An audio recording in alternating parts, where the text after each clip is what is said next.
मेरा नाम जीविका है। मेरी जिंदगी अपने पेरेंट्स के साथ बहुत अच्छी गुजर रही थी। मेरी मम्मी मुझसे बहुत प्यार करती थी। फिर एक दिन कुछ ऐसा हुआ, खुशियां जैसे खत्म हो गई और गम ही गम आने लगे। हम लोग एक साथ जॉइंट फैमिली में रहते थे। मैं अपने पूरे खानदान की एक ही लड़की थी। मेरे दो चाचा जी थे और दोनों के पास ही दो दो बेटे थे। बस मेरे पापा की ही मैं इकलौती बेटी थी। जब मैं 9 साल की थी तब मेरे पापा मुझे इस दुनिया से छोड़कर चले गए थे। लेकिन मेरी मम्मी बहुत पढ़ी लिखी और होनहार थी। मेरी मम्मी शुरू से ही जॉब करती थी क्योंकि उनकी गवर्नमेंट जॉब थी। अपने पति के मरने के बाद भी मेरी माँ ने जॉब जारी रखी थी क्योंकि वो अपनी बेटी की परवरिश कैसे करती। मेरी मम्मी किसी पर बोझ नहीं बनना चाहती थी, इसलिए अपनी मेहनत से पैसा कमाती थी और अपना और अपनी बेटी का गुजारा करती थी। मेरी मम्मी चाहती थी कि उनकी ही तरह उनकी बेटी भी खूब पढ़े लिखे और कभी उनकी बेटी पर कोई कड़ा समय आए तो उनकी तरह उनकी बेटी भी खुद पर निर्भर हो और किसी के आगे हाथ न फैलाए। उनकी बेटी बुरे वक्त से खुद लड़ना सीख ले, मगर मेरी मम्मी नहीं जानती थी कि बुरा वक्त आने में देर नहीं लगती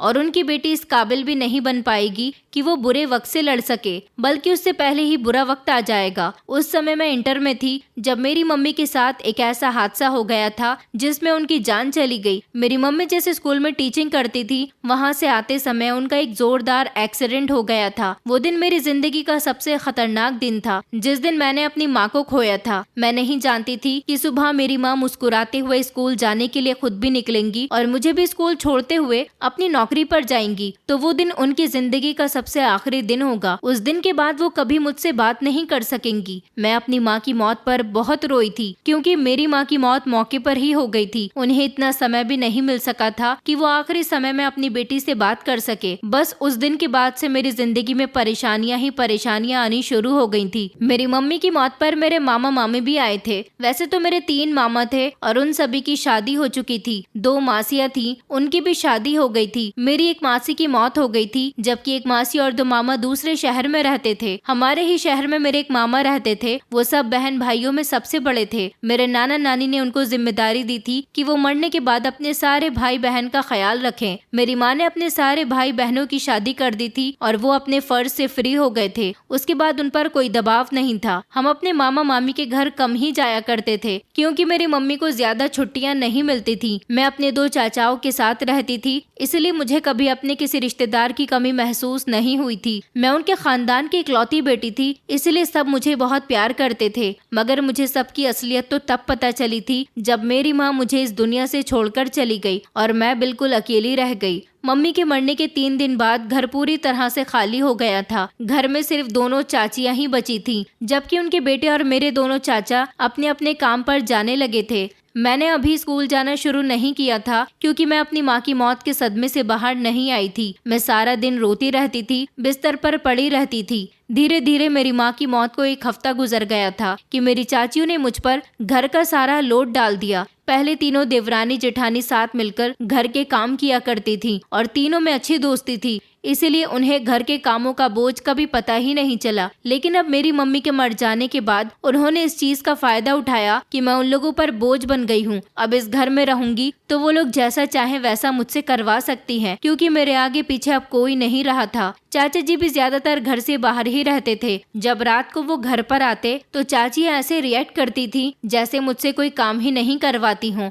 इन लोगों को लगता था कि मैं अब इन पर डिपेंड हूँ और अब सारी जिंदगी इनको ही मेरा बोझ उठाना है। मेरे तो दिन अब रो रो कर गुजरने लगे थे। मेरी समझ नहीं आता था कि मैं क्या करूं। मेरी माँ की मौत को अब 15 दिन गुजर गए थे। इस बीच मेरे मामा जी मुझसे मिलने के लिए आए थे। मामा जी को देखकर मैं उनके गले से लगकर फूट फूट कर रोने लगी थी। मामा जी ने जब मुझे रोते हुए देखा तो वो मेरी चाची से पूछने लगे कि आखिर मेरी भांजी क्यों रो रही है। तो उन्होंने मामा जी से कहा कि हम आपकी बेटी के नखरे नहीं उठा सकते। आपकी बेटी सारा सारा दिन कमरे में बंद रहती है। हम चाहते हैं कि आप इसे अपने साथ ले जाएं। हमने इसीलिए आपको यहाँ पर बुलाया है।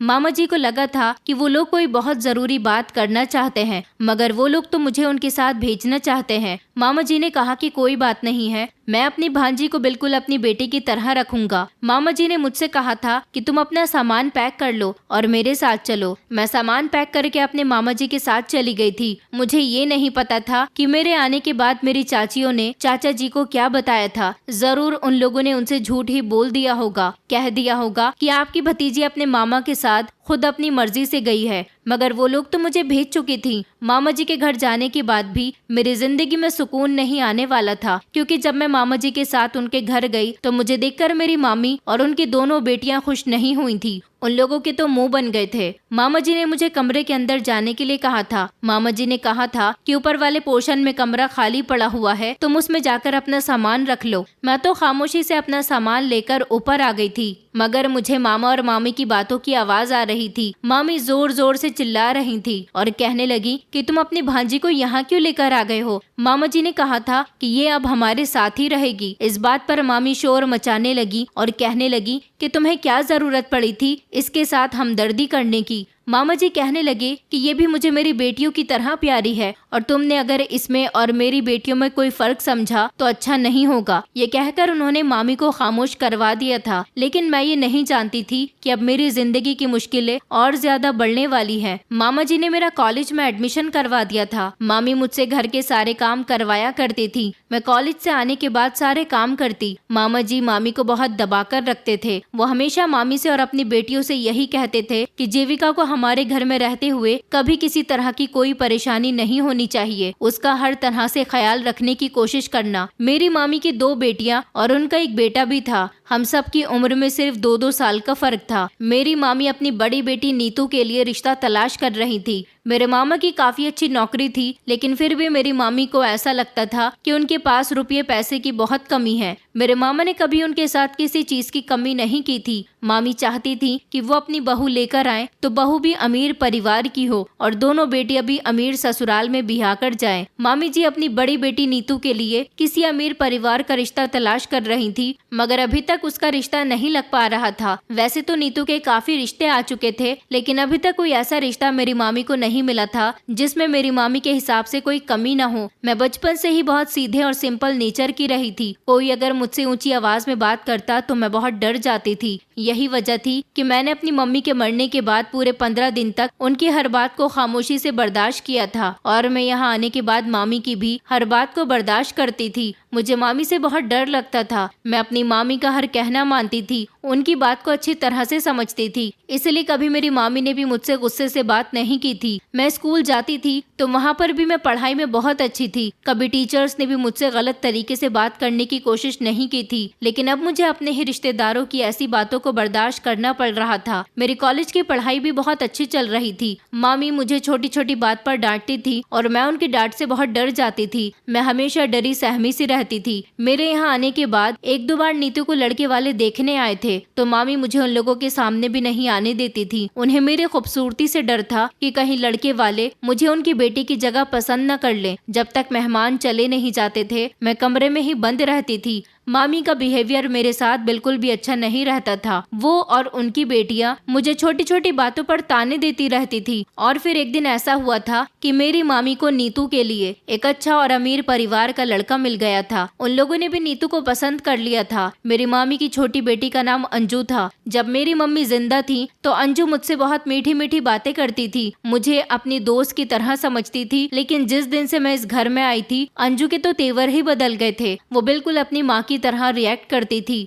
मामी बहुत खुश थी कि उनको उनकी पसंद के मुताबिक अपनी बेटी के लिए रिश्ता मिल गया था और अब दोनों परिवारों के बीच सारी बातें तय हो गई थी। नीतू और उसके होने वाले पति की अब एंगेजमेंट होने वाली थी और फिर एंगेजमेंट का दिन भी आ गया था। नीतू की एंगेजमेंट के लिए मामा जी ने मुझे बहुत अच्छे से कपड़े लाकर दिए थे। जिस तरह के कपड़े वो अंजू के लिए लेकर आए थे, इसी तरह के कपड़े वो मेरे लिए भी लेकर आए थे। मैं उन कपड़ों को पहनकर बहुत सुंदर लग रही थी। मामी जी ने मुझसे कहा था कि सारे काम तुम्हें देखने हैं, किसी चीज में कोई कमी नहीं होनी चाहिए। मैंने मामी जी से कहा था कि आप फिक्र न करें। घर में ढेर सारे मेहमान आए हुए थे, लड़के वाले अभी नहीं आए थे। मैं कुछ सामान लेकर मामी जी के कमरे से निकल रही थी, तभी अचानक मेरी एक जोरदार टक्कर हो गई। मैं जो सामान लेकर आई थी वो सामान मेरे हाथों से गिर गया था। मैंने कहा कि आपको दिखाई नहीं देता क्या? मैं इस इंसान को डांट कर नीचे बैठ गई। मैं सारा सामान उठाने लगी, तभी वो इंसान मुझे बड़ी हैरानी से देख रहा था। उसने अपनी आंखों पर लगे हुए चश्मे को हटाकर गौर से मुझे देखा था। शायद इतनी मासूमियत भरी लड़की को उसने आज पहली बार देखा था। शायद मैं उसकी नजर को भा गई थी। मुझे उसका गौर से देखना कुछ खास पसंद नहीं आया था। मैं जल्दी से अपना सामान उठाकर वहाँ से मामी जी के पास चली आई थी और फिर नीतू की एंगेजमेंट का फंक्शन अच्छी तरह से हो गया था। मगर वो लड़का बार बार मुझे देख रहा था। वो जरूर मेरे मामा जी के बेटे पवन का दोस्त होगा, क्योंकि उसने अपनी बहन की एंगेजमेंट में अपने सारे ही फ्रेंड्स को इनवाइट किया था। नीतू की शादी की डेट कुछ दिन बाद की ही रख दी गई थी।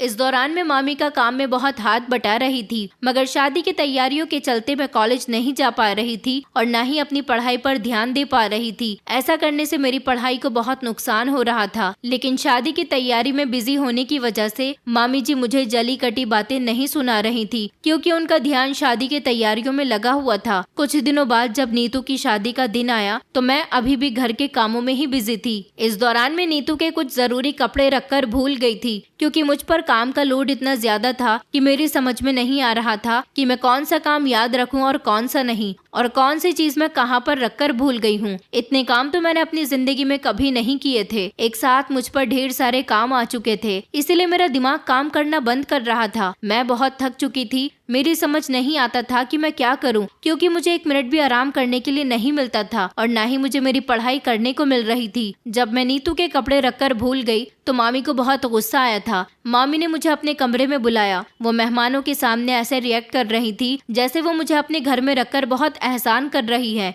जबकि ये एहसान उनका नहीं मेरे मामा जी का था। बातें सुनने के लिए उन्होंने मुझे कमरे में बुलाया और बहुत बुरी तरह से डांटा था। वो बार बार कह रही थी कि आखिर तुम मेरी बेटी के कपड़े रखकर कहाँ भूल गई हो। मैं मामी जी की अलमारी में बार बार तलाश कर रही थी। मुझे याद था कि मैंने मामी जी की अलमारी में ही तो नीतू के सारे कपड़े रखे थे, मगर वो कपड़े अलमारी में नहीं थे। मैं अच्छी तरह से जानती थी कि मुझे मेरी गलती पर ही डांट सुनने को मिल रही है। अगर मैं कपड़े रखकर ना भूलती तो शायद मुझे मामी इतना जलील ना कर रही होती। इस दौरान मामी ने मुझे कुछ ऐसा कह दिया था जिसने मेरी आंखों में ढेर सारे आंसू ला दिए थे। मामी जी ने कहा था कि तुम इस घर में रह रही हो तो ये मत समझना कि हमारे घर की फैमिली मेंबर बन गई हो। मैंने तुम्हें इस घर में अपने पति के कहने से रखा है और मैं तुम्हें इसीलिए बर्दाश्त करती हूँ ताकि तुमसे अपने घर के काम भी करवा सकूं, वरना मुझे कोई जरूरत नहीं है। तुम जैसी लड़की को मैं अपने घर में जगह दूं। तुम पर हमने इतना बड़ा एहसान किया है। तुम्हें पढ़ाते लिखाते हैं, तुम्हें घर में रखते हैं, खाना देते हैं, तुम्हें यहाँ रहने के लिए अच्छा कमरा दिया गया है, तो इसके बदले तुमसे कुछ काम भी तो लेना चाहिए ना।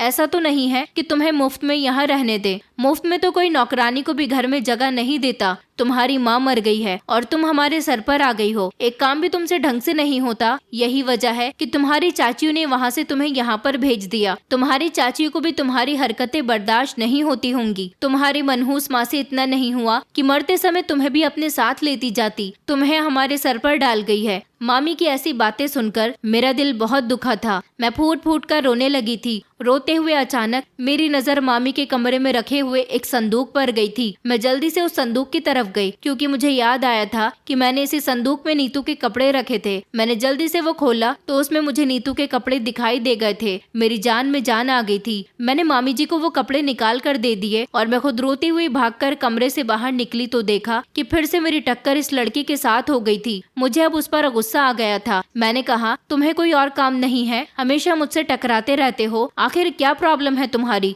वो जाते हुए मुझे देख रहा था, क्योंकि वो उस समय किसी से फोन पर बात करता हुआ चलता आ रहा था। मैंने उसकी अच्छी खासी बेइज्जती कर दी थी। मैंने उसे बहुत बातें सुनाई थी। मैंने कहा था कि तुम जैसे लड़कों को मैं अच्छी तरह से जानती हूँ। बार बार मुझसे आकर टकरा जाते हो। आंखें खोलकर चलना सीखो। उसे मेरी इन बातों पर गुस्सा आ गया था, क्योंकि उसके चेहरे से गुस्से भरे एक्सप्रेशन साफ दिख रहे थे, मगर मैं रो रही थी। मुझे गुस्सा उस पर नहीं आ रहा था। गुस्सा तो मुझे मामी की बातों पर आ रहा था। लेकिन जब मेरी उससे टक्कर हो गई तो मैंने अपना सारा गुस्सा उसी पर निकाल दिया और मैं भागते हुए अपने कमरे में आकर फूट फूट कर रोने लगी थी। हम सब लोगों को मैरिज हॉल जाना था, क्योंकि वहाँ पर बारात आने वाली थी। मैं अभी तक तैयार भी नहीं हुई थी। मामी जी ने मुझे काम ही इतने दे दिए थे। मैं काम निपटाने के बाद जब फ्री हुई तो पवन मुझे अपने साथ मैरिज हॉल ले गया था। वहाँ पर भी मेरा सामना कई बार पवन के दोस्त से हुआ था। वो मुझे बार बार देखता था, मगर मैं उसकी तरफ से अपनी नजर फेर लेती थी। नीतू की विदाई हो चुकी थी। मामी जी ने मुझसे कहा था कि दुल्हन के कमरे में जितना भी सामान है वो सारा सामान गाड़ी में रखवा दो। मैं दुल्हन के कमरे के अंदर जैसे ही गई तो फिर से मेरी टक्कर पवन के दोस्त मनीष के साथ हो गई थी। अब की बार मुझे फिर से मनीष पर गुस्सा आ गया। मैंने कहा, ये हर बार तुम्हारी टक्कर मुझसे ही क्यों होती है और तुम यहाँ दुल्हन के कमरे में क्या कर रहे हो? मैं उस पर बरस पड़ी थी। इस बार मनीष ने खामोशी जाहिर नहीं की थी, बल्कि वो तेज आवाज में बोल पड़ा था। वो कहने लगा कि तुम मुझसे किस अंदाज में बात करती हो? मैं मानता हूँ कि पहली बार जब मेरी तुमसे टक्कर हुई थी तो मेरी गलती थी, क्योंकि मैं जब चल रहा था तो मैंने तुम्हारे ऊपर ध्यान ही नहीं दिया था कि तुम सामने से आ रही हो। लेकिन इससे पहले जब मेरी तुमसे टक्कर हुई तो मैं सामने ही देख रहा था। तुम खुद मुझसे आकर टकराई थी और अभी भी मैं इस कमरे में पहले से ही मौजूद हूँ। मैं कमरे से बाहर निकल रहा था जब तुम खुद इस कमरे के अंदर आई हो और तुम्हारी मुझसे टक्कर हो गई। तुम खुद ध्यान से देखकर नहीं चलती और बार बार बातें मुझे सुनाती हो। मैं अचानक उसकी इतनी तेज आवाज के बोलने पर डर गई थी, क्योंकि मैं किसी के डांटने पर अक्सर डर जाया करती थी। मैं खामोश हो गई और मैं कमरे के अंदर जाने लगी और सामान उठाने लगी। तभी वो कहने लगा कि ये सामान कहाँ लेकर जा रही हो? मैंने कहा कि मामी जी ने मुझसे कहा है कि मैं ये सामान गाड़ी में रखवा दूं। तो वो कहने लगा कि रहने दो, तुम जाओ यहाँ से। पवन ने मुझसे कहा है कि मैं ये सामान खुद गाड़ी में रखवा दूंगा। मैं कमरे से बाहर निकल आई थी, मगर मुझे एहसास हुआ था कि गलती मेरी ही है। मुझे मनीष से इस तरह से बात नहीं करनी चाहिए थी। पहले ये तो सोच लेना चाहिए था कि गलती मेरी ही है। मैं ही हर बार जल्दबाजी में भागते हुए उनसे टकरा जाती हूँ। नीतू की शादी होने के बाद भी मामी जी मुझे सुकून से नहीं रहने दे रही थी। मामी मुझसे घर के सारे काम करवाने लगी थी। अब तो वो मुझसे खाना भी बनवाया करती थी, जबकि मुझे खाना बनाना नहीं आता था। पहले नीतू ही खाना बनाया करती थी। अंजू ने तो कभी कोई काम किया ही नहीं था। उसे सिर्फ इतना काम होता था कि वो अपने कॉलेज से आकर कमरे में बंद हो जाती थी और ना जाने किसके ख्यालों में डूबी रहती थी। सारा दिन आराम करने के अलावा उसे कोई दूसरा काम नहीं होता था। मैंने मामी से कहा था कि मुझे खाना बनाना नहीं आता। उन्होंने कहा था कि आजकल मोबाइल में सब कुछ आता है। उन्होंने मुझे मोबाइल दे दिया था और कहा था कि इसमें देख देख कर खाना बनाना सीखा करो। मैं कुकिंग सीखने में इतनी बिजी हो गई थी कि भूल गई थी कि मेरी पढ़ाई का बहुत नुकसान हो रहा है। मामी जी के इन रोज रोज के कामों से मैं बहुत तंग आ गई थी, क्योंकि मुझे कॉलेज गए हुए पूरा 1 महीना होने वाला था। मैंने अब सोच लिया था कि मैं जैसे तैसे कॉलेज जाकर ही रहूंगी। अगले दिन फिर से मामी मुझे कामों में उलझा रही थी, मगर मैं ऑलरेडी अपनी पढ़ाई का काफी नुकसान कर चुकी थी। अब मुझे कुछ भी करके कॉलेज जाना था। मैं तैयार होकर कॉलेज जाने के लिए निकल ही रही थी, तभी अचानक मामी जी आ गई और उन्होंने मुझे कॉलेज जाते हुए देख लिया। वो कहने लगी कि तुम कहाँ जा रही हो? मैंने कहा, मामी जी मैं कॉलेज जा रही हूँ। कॉलेज गए हुए मुझे काफी दिन हो गए। मामी जी कहने लगी कि कोई जरूरत नहीं है कॉलेज जाने की, घर में बैठो और घर के कामकाज देखो। नीतू की शादी हो गई है, अब तुम्हें ही घर के सारे काम देखने हैं। मैंने कहा, मामी जी प्लीज आप मुझे कॉलेज जाने दो, मैं कॉलेज से आकर सारे काम देख लूंगी।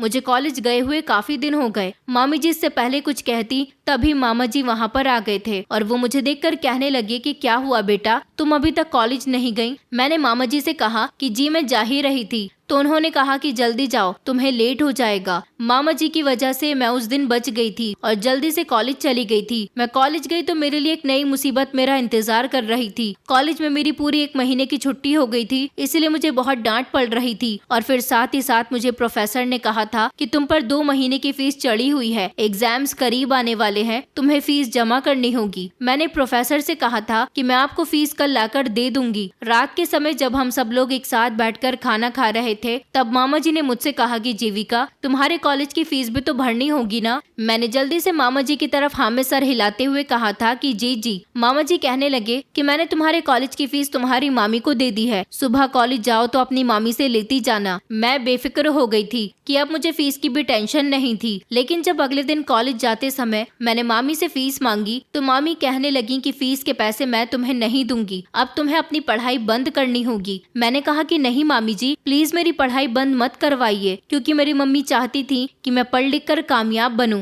फिर मैं भी अपनी मम्मी की तरह जॉब किया करूंगी, जैसे उन्होंने पापा के बिना अपना और मेरा गुजारा किया था। मैं फिर आप पर बोझ भी नहीं बनूंगी, अकेले अपना गुजारा कर लिया करूंगी। मामी कहने लगी कि वाह वाह बड़ी अच्छी बात कही है, तुम्हारी मम्मी को पढ़ाने के लिए तो उनके माता पिता जिंदा थे, मगर तुम तो हम लोगों के सहारे हो, ये जिम्मेदारी माँ बाप ही उठा सकते हैं, रिश्तेदार नहीं। मामी ने कहा था कि कोई जरूरत नहीं है कॉलेज जाने की, मेरे पास कोई पैसे वैसे नहीं है। मैं रोने लगी और रोते हुए मामी के आगे गिर गिड़गिड़ाने लगी कि प्लीज मामी मुझे पैसे दे दो। मामा ने तो आपको फीस भरने के लिए पैसे दिए हैं ना, तो फिर आप मुझे पैसे क्यों नहीं दे रही हो। मामी ने जल्दी से मेरे बाल पकड़ लिए और कहने लगी कि अगर इस बारे में तुमने अपने मामा से कुछ भी कहा तो तुम्हारा इस घर में जीना दुश्वार कर दूंगी। आई समझ। मैंने मामी से कहा कि मामी मेरे बाल छोड़िए, मुझे दर्द हो रहा है। ठीक है, मैं मामा जी से इस बारे में कुछ नहीं कहूंगी, लेकिन आप जो मेरे साथ कर रही हो वो बिल्कुल भी ठीक नहीं है। प्लीज मुझे फीस के पैसे दे दीजिए। मामी कहने लगी कि जा, नहीं है मेरे पास फीस के पैसे, अगर तुझे कॉलेज जाना है तो ऐसे ही पढ़ ले। फिर मामी ने मुझे एक जोरदार झटका देकर छोड़ा था। मैं अपने कमरे में जाकर फूट फूट कर रो रही थी। मैं पूरा दिन रोती रही थी।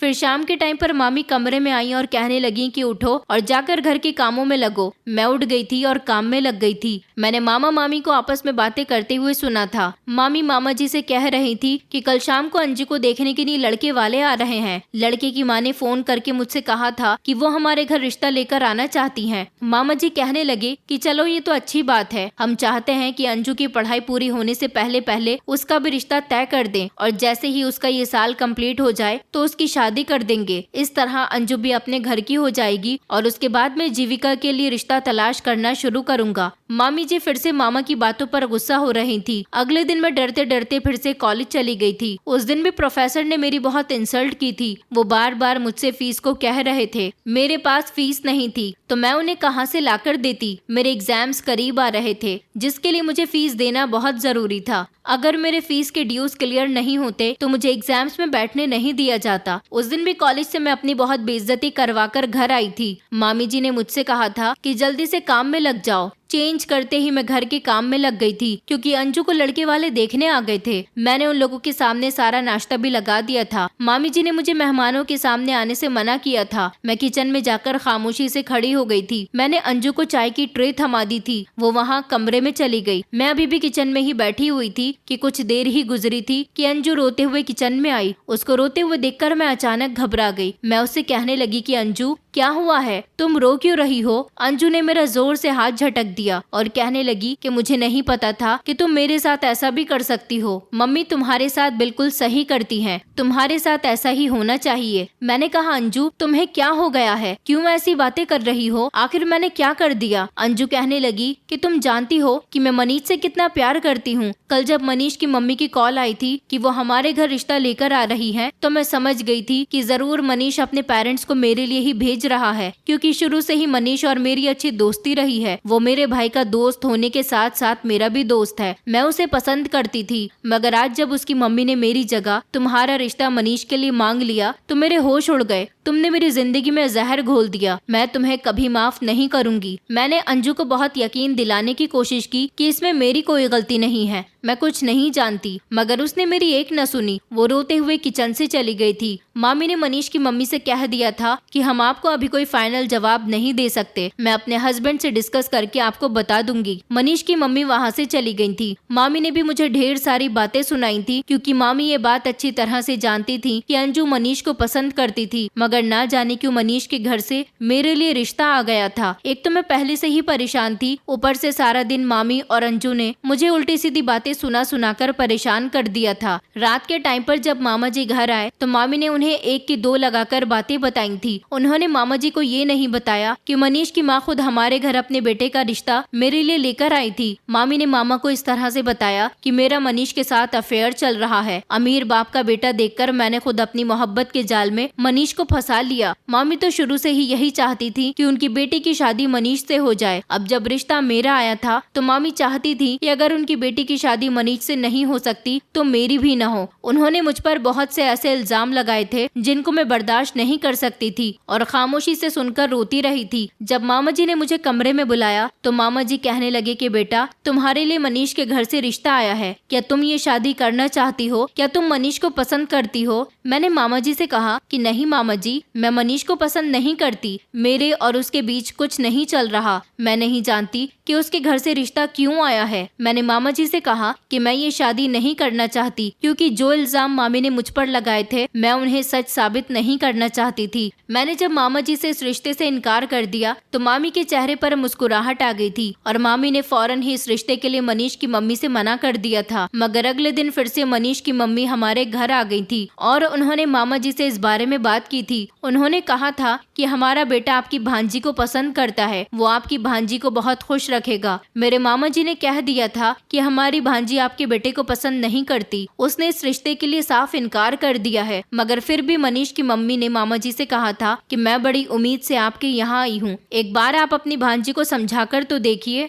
मामा जी ने मुझे अपने कमरे में बुलाया था। मामी जी ने मुझसे कहा था कि बेटा, मैं जानता हूँ तुम्हारी मामी तुम पर गलत इल्जाम लगा रही है और तुम इस रिश्ते के लिए इसीलिए मना कर रही हो ताकि ये इल्जाम सच साबित न हो जाए, लेकिन मैं तुम्हें बहुत अच्छे से जानता हूँ, तुम बहुत सीधी लड़की हो, तुम इस बात की फिक्र मत करो। अगर लड़के ने तुम्हें पसंद किया है तो ये तुम्हारा भाग्य है, क्योंकि वो लड़का एक अमीर फैमिली से बिलोंग करता है और अच्छे परिवार से है। ऐसा रिश्ता शायद तुम्हें कभी नहीं मिलेगा। तुम भी मेरी बेटी ही हो, मुझे लगा था ये रिश्ता अंजू के लिए आएगा, मगर लड़का तो तुम्हें पसंद करता है। इसका मतलब ये है कि तुम्हारा नसीब इस लड़के के साथ जुड़ा हुआ है। मैं चाहता हूँ कि तुम्हारी शादी इसी लड़के के साथ हो और मुझे उम्मीद है कि तुम इस रिश्ते से अब इनकार नहीं करोगी। मामा जी की बात सुनकर मैंने नजर झुका ली थी और मैं कमरे से निकल आई थी। मामा जी ने मनीष की फैमिली को हाँ बोल दिया था, मगर मैं अभी पढ़ना चाहती थी। अभी तो फिलहाल मेरा रिश्ता ही तय हुआ था। शादी होने में लगभग 1 साल का समय था, लेकिन जब तक मेरे पास टाइम था मैं तब तक तो अपनी पढ़ाई कंटिन्यू रख सकती थी। अगले दिन मैं फिर से बिना फीस के ही कॉलेज चली गई थी। जब मैं कॉलेज गई तो फिर से प्रोफेसर ने मुझसे फीस की डिमांड की थी और अब की बार उन्होंने कह दिया था कि कल से तुम्हें कॉलेज आने की कोई जरूरत नहीं है। अगर तुम कल भी बिना फीस के कॉलेज आ गई तो तुम्हें कॉलेज के अंदर एंट्री नहीं मिलेगी। मैं ये बात सुनकर बहुत शर्मिंदा हुई थी और कॉलेज के कैंपस में बैठकर फूट फूट कर रोने लगी थी।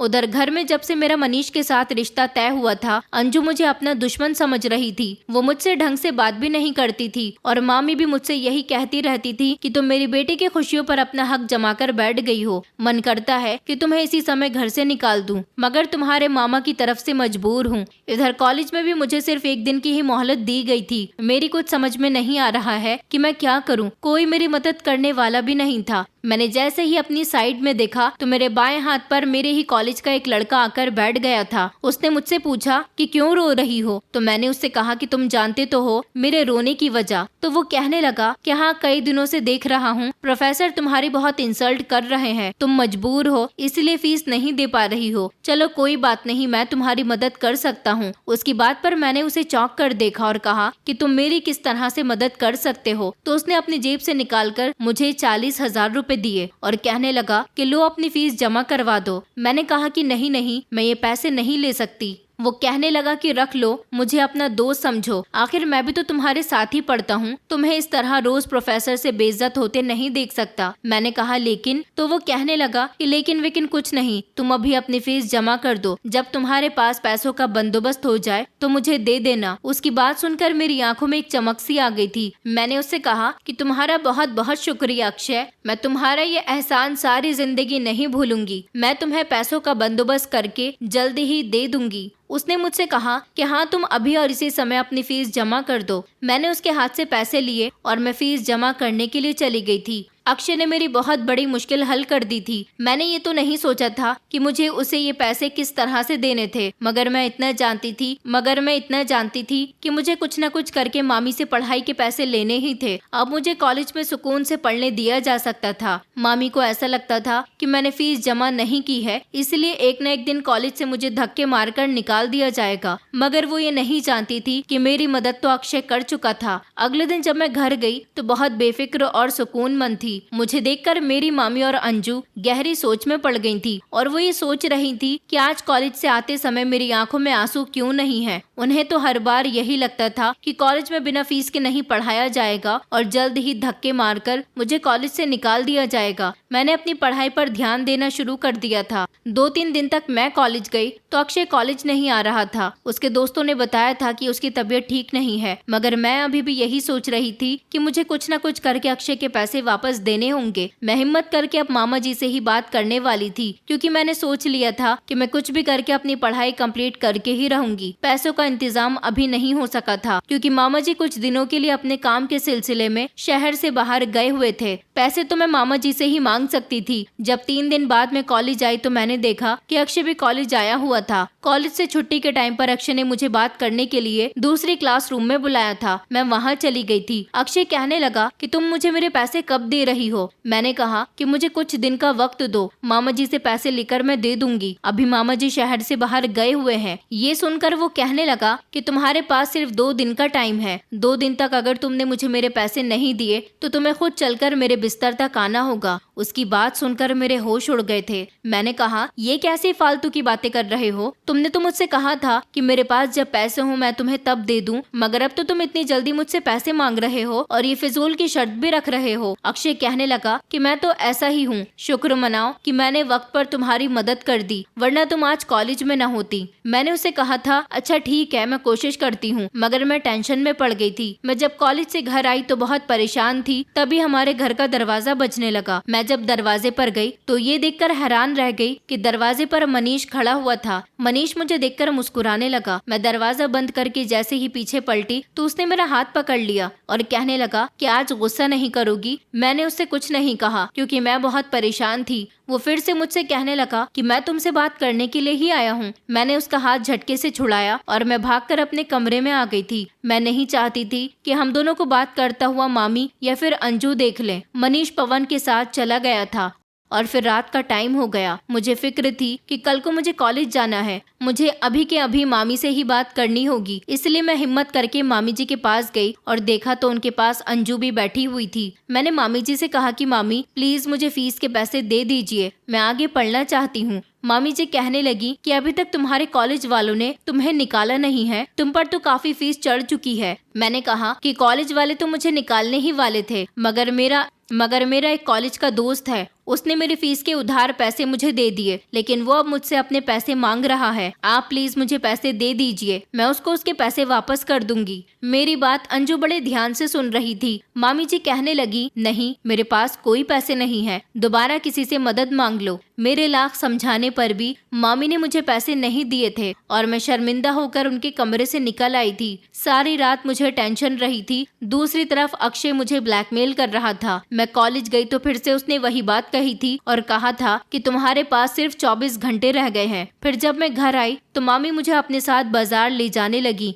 मैं उनके साथ बाजार चली गई। हमारे साथ अंजू भी गई थी। हम लोग एक शॉपिंग मॉल में थे जब अचानक मेरी नजर अक्षय पर पड़ी। मैं अक्षय को देखकर बहुत घबरा गई थी। अक्षय मुझे बार बार बात करने के इशारे कर रहा था। मैं नहीं चाहती थी कि मैं मामी और अंजू के सामने अक्षय से बात करूं, इसलिए मैं उन लोगों से बहाना बनाकर मॉल की दूसरी तरफ चली गई थी। मैं वहां गई तो अक्षय कहने लगा कि तुम्हारे पास सिर्फ 16 घंटे बाकी रह गए हैं। अगर तुमने मुझे मेरे पैसे वापस नहीं दिए तो कल मेरे घर आ जाना। तुम्हें याद है ना कि तुम पर मेरे पैसे निकल रहे हैं। मैंने कहा कि प्लीज अक्षय, मुझ पर ये जुल्म मत करो, मैं पैसों का इंतजाम कर रही हूँ ना, तुम्हारे पैसे तुम्हें मिल जाएंगे। मुझे नहीं पता था कि तुम मेरी मदद नहीं कर रहे बल्कि मुझे ब्लैकमेल करने के लिए ये सब कुछ कर रहे हो। मैं तो कभी तुमसे मदद न लेती। अक्षय कहने लगा कि मुझे तो बस 16 घंटे बाद या तो अपने पैसे चाहिए या तुम सीधे सीधे मेरे घर चली आना। मैंने मॉल में रोना शुरू कर दिया था। मैंने कहा था कि अच्छा अभी मैं जा रही हूँ, अगर किसी ने मुझे तुमसे मिलते हुए देख लिया तो बहुत बड़ी प्रॉब्लम हो जाएगी। मैं वहाँ से हट गई थी। सारी रात मुझे टेंशन की वजह से नींद नहीं आई थी। सुबह जब मैं उठी तो घर के टेलीफोन पर किसी की कॉल आ रही थी। इस समय किसकी कॉल हो सकती है? उस टाइम वहाँ पर कोई भी नहीं था। मैंने कॉल रिसीव कर ली तो देखा कि अभी भी अक्षय की ही कॉल थी और वो मुझसे कह रहा था कि तुम्हें याद है ना कि 1 घंटे बाद तुम्हें मेरे घर पर आना है, आज कॉलेज नहीं जाना। आज मैं भी कॉलेज नहीं जाऊंगा, मैं अपने घर में अकेला हूँ और तुम्हारा इंतजार कर रहा हूँ। उसकी बात सुनकर मैंने रोना शुरू कर दिया था। मैंने कहा था कि प्लीज मेरी बात तो सुनो, जैसे ही पैसों का इंतजाम होता है मैं तुम्हें दे दूंगी, मगर वो तो कुछ सुनने के लिए तैयार ही नहीं था। उसने मुझसे कहा था कि अगर तुम 1 घंटे के बाद मेरे घर नहीं आई तो मैं वहां आकर तुम्हें उठाकर ले जाऊंगा, तुम्हारे घर वाले भी कुछ नहीं कर सकेंगे। मैं बहुत डर गई थी। रोने के अलावा मेरे पास कोई दूसरा ऑप्शन नहीं था। मैं खामोशी से कॉलेज जाने के लिए तैयार हुई और धीरे धीरे मेरे कदम अक्षय के घर की तरफ बढ़ने लगे। मुझे कुछ भी अच्छा नहीं लग रहा था। सारे रास्ते में यही सोचती हुई गई थी कि मेरे साथ अब ना जाने क्या होने वाला है। मैं जैसे ही अक्षय के घर पहुंची तो अक्षय मुझे देखकर बहुत खुश हुआ था। उसने कहा, क्या हुआ, पैसों का बंदोबस्त नहीं हुआ क्या? मैंने कहा, तुम मुझे कुछ समय की मोहलत और दे दो। तो वो कहने लगा कि नहीं, ऐसा नहीं हो सकता, अब कोई मोहलत नहीं, अब तुम मेरे बिस्तर तक खुद चलकर जाओगी। ये कहते हुए जब अक्षय ने मेरे कंधों पर हाथ रखा तो अचानक किसी ने उसको धक्का दिया। ये देखकर मैं दंग रह गई कि ये कौन था। मैंने जैसे ही पलटकर देखा तो मनीष खड़ा हुआ था। मनीष ने अक्षय का कॉलर पकड़ लिया और उसे मारना पीटना शुरू कर दिया। मैं बहुत डर रही थी। मनीष ने उसको बहुत मारा था। अक्षय बार बार मनीष से कह रहा था कि इस लड़की ने मुझसे पैसे लिए हैं, अब ये मेरे पैसे नहीं दे रही। मनीष ने अपनी जेब से निकालकर पैसे उसके मुंह पर दे मारे और उससे कहने लगा कि अगर आज के बाद तुमने इस लड़की या किसी भी लड़की को इस तरह से ब्लैकमेल किया या उसकी मजबूरी का फायदा उठाने की कोशिश की तो अच्छा नहीं होगा। मैं तुम्हें छोड़ रहा हूँ, चाहूँ तो अभी के अभी पुलिस के हवाले कर सकता हूँ। मनीष ने जल्दी से मेरा हाथ पकड़ा और वो मुझे वहाँ से ले आया था। मैं देख रही थी मनीष को बहुत गुस्सा आ रहा था। वो गुस्से में गाड़ी चला रहा था मगर मुझसे कोई बात नहीं कर रहा था। मैं बहुत डर गई थी। मैं बस रोए जा रही थी कि अब ना जाने क्या होगा। मनीष मुझे घर के अंदर ले गया। देखा तो वहाँ पर मामा जी भी आ चुके थे। मनीष ने मेरा हाथ पकड़कर झटके से मुझे मामा जी की तरफ किया। मैं रो रही थी। मेरी हालत देखकर मामा जी बहुत घबरा गए। मनीष ने मामा जी को सब कुछ बता दिया और कहने लगा कि आज मैं इसे बचाकर ले आया हूँ, न जाने इसके साथ क्या होने वाला था। मामा जी को ये सब सुनकर एक जोरदार शॉक लगा था। मामा जी ने मामी से कहा, तुमने इसे फीस के पैसे नहीं दिए थे, मैं तो हर महीने तुम्हें पैसे दिया करता था। मामी खामोशी से सुनती रही और कहने लगी, आप इसका गुस्सा मुझ पर क्यों उतार रहे हो? क्या पता इसका कॉलेज में किन किन लड़कों के साथ अफेयर चल रहा है और ये लड़की उसके घर तक गई ही क्यों थी जो आज इतनी बड़ी नौबत आ गई। तभी मनीष बोल पड़ा और कहने लगा, ये तो मजबूरी में गई थी वहाँ पर क्योंकि उस लड़की ने इसको फीस के पैसे दिए थे और अब वो इसे ब्लैकमेल कर रहा था। तभी मनीष ने अंजू की तरफ देखा और कहने लगा, और अंजू तुम तो मुझे पिछले 3 दिनों से बेवकूफ बना रही हो। कहती हो कि उस लड़के के साथ जीविका का अफेयर चल रहा है। तुमने मुझे जीविका की शॉपिंग मॉल के पिक्स भेजे और कॉलेज में भी जब ये दोनों आपस में बातें कर रहे थे वो फोटो भी भेज दिए, मगर मेरा दिल नहीं मान रहा था। मैंने जीविका पर नजर रखी हुई थी। आज जब मैंने उसे कॉलेज के बजाय उस लड़के के घर की तरफ जाते हुए देखा तो मैं इसका पीछा करने लगा और वहां जाने के बाद जब मैंने देखा और ये रो रो कर गिड़गिड़ाकर उससे कह रही थी कि प्लीज मुझे जाने दो, वो पैसों का बंदोबस्त कर देगी, तो मुझसे रहा नहीं गया। तुम कितनी घटिया हो अंजू, तुम इस पर इल्जाम लगा रही थी। अंजू खामोश हो गई। मामा जी ने अंजू से कहा कि तुमने ये सब क्यों किया? तो अंजू कहने लगी, मैं और क्या करती पापा, मैं तो मनीष से प्यार करती थी। मनीष से मैं शादी करना चाहती थी मगर मनीष ने को ही पसंद कर लिया। मुझसे ये सब बर्दाश्त नहीं हुआ, इसलिए मैंने जब इस जीविका के मुंह से सुना कि इसके कॉलेज में किसी लड़के ने मदद की है तो मैंने सोचा कि मुझे इसके और मनीष के बीच में फूट डलवानी होगी। मगर मेरी लाख कोशिशों के बावजूद भी मनीष ने इस पर शक नहीं किया। ये कहकर अंजू खामोश हो गई थी, लेकिन मामा जी को इन दोनों माँ बेटी पर बहुत गुस्सा आ रहा था। मामा जी ने मामी को डांटा और कहने लगे कि ये तो अच्छा हुआ कि आज सही समय पर वहाँ मनीष पहुँच गया। अगर मनीष वहां ना पहुंचता तो ना जाने जीविका के साथ वो लड़का क्या करता। मामा चिल्लाते हुए कहने लगे कि तुम्हें पता भी है कि उसकी इज्जत भी जा सकती थी। तुम्हारी एक गलती की वजह से ये कितनी परेशानी से गुजरी है। मामी जी कहने लगी कि आप इसे जितना सीधा समझते हो ये बिल्कुल भी ऐसी नहीं है। मामा जी कहने लगे कि मैं इसको अच्छी तरह से जानता हूँ। इसके सर पर माँ बाप का साया नहीं है। बेचारी हमारे घर में रहती है, हमारी जिम्मेदारी है। अगर एक वक्त में तुम्हारी बेटी के साथ ऐसा हो जाए तो तुम्हें कैसा लगेगा? मामा जी ने मनीष की तरफ देखा और कहने लगे कि बेटा तुम्हारा बहुत बहुत शुक्रिया, तुमने जीविका को बचा लिया। मैं जल्दी ही तुम्हारी शादी जीविका के साथ करवा दूंगा। मामा जी कहने लगे कि जीविका बेटा, अगर तुम्हारी मामी ने तुम्हें पैसे नहीं दिए तो तुम्हें उस लड़की की मदद नहीं लेनी चाहिए थी। एक बार मुझसे भी तो पूछ लेना चाहिए था, मैं तुम्हें पैसे दे देता। मैंने कहा कि मामा जी, मगर मुझसे मामी ने कहा था कि अगर तुमने इस बारे में कुछ भी अपने मामा को बताया तो ठीक नहीं होगा। मामा जी को फिर से इतना गुस्सा आया कि वो मामी और अंजू को घूर कर देखने लगे। मामा जी वहाँ से जा चुके थे। उसके बाद अंजू और मामी भी वहाँ से चली गई थी। कमरे के अंदर सिर्फ मैं और मनीष रह गए थे। मनीष मुझसे कहने लगा कि मैं तुमसे बहुत प्यार करता हूँ, तुम बहुत मासूम हो। मैं यहाँ पर हर बार तुम्हारे लिए आता हूँ मगर तुम तो मुझसे बात भी नहीं करती। पता है मुझे तुम्हारी बहुत फिक्र हो रही थी। मुझे तो अंजू के लाख कहने पर भी यकीन नहीं आया कि तुम किसी लड़के के अफेयर में भी हो सकती हो। यही सब जानने के लिए आज मैं तुम्हारा पीछा कर रहा था। मैंने मनीष से कहा कि मुझे माफ कर दो, मेरा हमेशा आपके साथ गलत बिहेवियर ही रहा। मनीष कहने लगा कि तुम बहुत मासूम हो, ये दुनिया बहुत खराब है। जीविका इतनी सीधी बनकर मत रहो, सीधे लोगों को ये दुनिया आसानी से जीने नहीं देती। मनीष की बात सुनकर मैंने सोच लिया था कि अब मुझे लोगों से डरना नहीं है। अगर मैं जितना लोगों से डरूंगी लोग मुझे उतना ही डराएंगे। मुझे साहस दिखाना होगा और फिर मैंने ऐसा ही किया था। जिंदगी में काफी समय गुजर गया लेकिन मैं उस दिन के बाद कभी नहीं डरी। लोग औरत को कमजोर समझते हैं और सबसे ज्यादा कमजोर उस औरत को समझते हैं जिनके आगे पीछे कोई नहीं होता। मगर अब मुझे मनीष का साथ मिल गया। उसने मुझे हमेशा बहुत सपोर्ट किया, मेरी एजुकेशन कंप्लीट करवाई, मुझसे शादी की। जब मैं अपनी ससुराल विदा होकर चली गई तो मामी जी का मूड भी मेरी तरफ से ठीक हो गया। अंजू ने भी मुझसे अपने किए की माफी मांग ली थी। आज मैं मनीष के साथ एक खुशहाल जिंदगी गुजार रही हूँ और उम्मीद करती हूँ कि जो लड़कियां मेरी कहानी सुन रही हैं वो भी ऐसे लोगों से डरना छोड़ दें जो आपकी कमजोरी का फायदा उठाकर आपको डराते हैं, बल्कि हिम्मत और समझदारी से काम ले। दोस्तों, उम्मीद करती हूँ आपको हमारी कहानी पसंद आई होगी। कहानी पसंद आई है तो वीडियो को लाइक करें, चैनल पर नए हैं तो चैनल को सब्सक्राइब करें और हाँ, नोटिफिकेशन बेल को जरूर दबाएं ताकि अगली अपडेट सबसे पहले आपको मिले।